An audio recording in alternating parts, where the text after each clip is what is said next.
নমস্কার বন্ধুরা, রাজু রিঙ্কু সিম্পল রান্নায় সকল বন্ধুদের স্বাগত।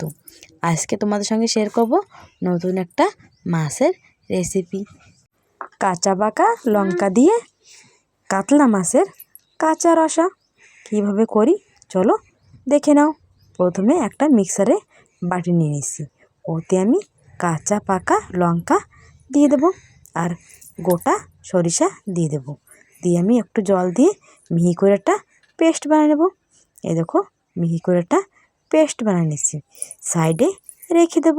তারপর নিয়ে নেব বেগুন কাটে, টমেটো কাটে আর 3 পিস মাছ আমি নিয়ে নেব। মাছ কড়া আমি ভালো মতন ধুয়ে নিছি। ধোয়ার পরে চুলোর পরে তেল দিয়ে দিলাম কাটে রাখা বেগুন, অল্প একটু লবণ, অল্প একটু হলদি পাউডার দিয়ে আমি হালকা করে একটু ভেজে নেব। বেগুনটা আগে থেকে কেন ভেজে নিচ্ছি জানো? আমি কাতলা মাছের কাঁচা রসা করব, তাই বেগুনটা একটু ভেজে নিলে তার স্বাদ দ্বিগুণ বেড়ে যায়। ভাজা আমার হয়ে গেছে, একটা পাত্রে উঠিয়ে নেব, উঠিয়ে সাইডে রেখে দেব।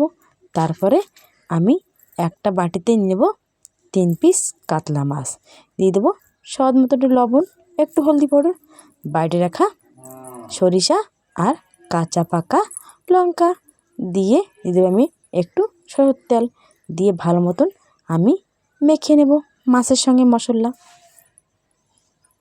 আমার মাখা হয়ে গেছে। এখন আমি দিয়ে দেবো টমেটো। দুটো টমেটো আমি আগে থেকে কেটে রাখছিলাম না, সেই টমেটো দিয়ে ভেজে রাখছি বেগুনও সাথে দিয়ে দেব। দিয়ে আমি আবারও চামচের সাহায্যে ভালো মতন মশলার সঙ্গে ম্যারিনেট করে নেব।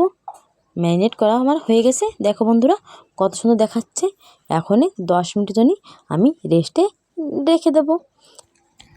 10 মিনিট রেস্টে রাখা হয়ে গেছে।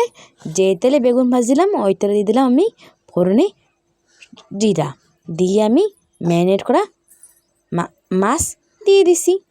দিয়ে আমি দেবো অল্প একটু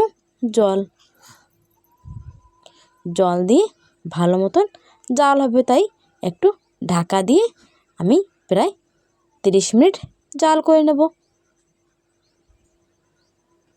এই যে আমার জাল প্রায় হয়ে গেছে। এখন উপরতে দুটো কাঁচা লঙ্কা দিয়ে আমি প্রায় আরও 2 মিনিট জাল করে নেব। কত সুন্দর জাল হয়ে গেছে আমার। কাঁচা পাকা লঙ্কা দিয়ে কাতলা মাছের কাঁচা ঝোল খেতে অনেকই টেস্টি লাগে। এখন একটা পাত্রে নামাই নেব।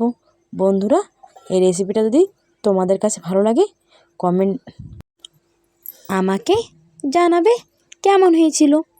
দেখো কত সুন্দর হয়েছে, গরম ভাতে আজকে জমে যাবে। রেডি আমার কাঁচা পাকা লঙ্কা দিয়ে কাতলা মাছের লাল লাল ঝোল।